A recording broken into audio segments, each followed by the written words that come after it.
अच्छा, अब मैं सदा हूं ये कैसे जाने?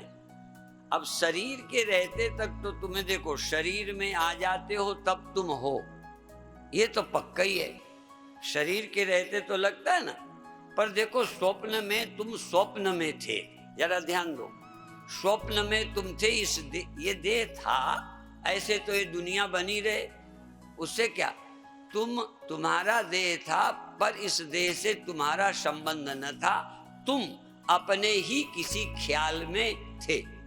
तुम तो थे ना, तुम माने देह नहीं। ये तुम शब्द का जो प्रयोग होता है देह अर्थ में नहीं है। यदि देह अर्थ में होता, एक चीज का विचार तुम रोज करो, यदि तुम देह हो तो देह तो खाट पर पड़ा था, स्वप्न किसने देखा?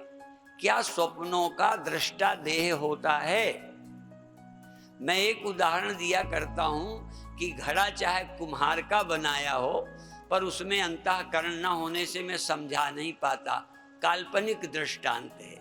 मिट्टी में घड़े का रूप कुम्हार ने दे दिया, मान लो उसके अंदर अंतःकरण होता तो घड़ा, कुम्हार का बनाया घड़ा, कुछ देर बाद जब वो नींद आती ना उसकी बुद्धि को, उस निद्रा में इस कुम्हार के बनाए घड़े को भूल जाती और वो स्वप्न में एक घड़ा देखती।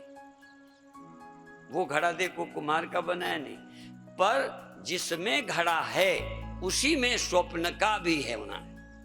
स्वप्न का आश्रय और जागृत की प्रतीति का आश्रय एक ही है।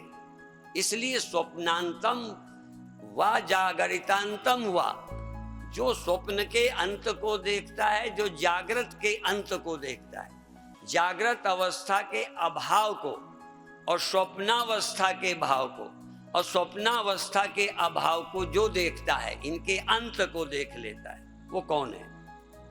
और ये जागृत सत्ता कैसी है? भौतिकवादियों से अलग, लेकिन तुम्हारे लिए तभी है जब तुम जागे हो। तुम्हारे लिए ये जगत, ये देह और सब तब है जब तुम्हारी जागृत अवस्था है। देह बना रहे, तुम्हारी जागृत अवस्था ना हो तो जगत क्या है?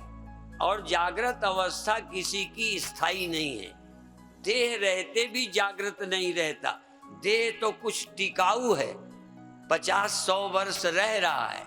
जागृत अवस्था थोड़ी देर में ही चली जाती है और स्वप्न आ जाती है, और स्वप्न चले जाते हैं और फिर जागृत आ जाती है।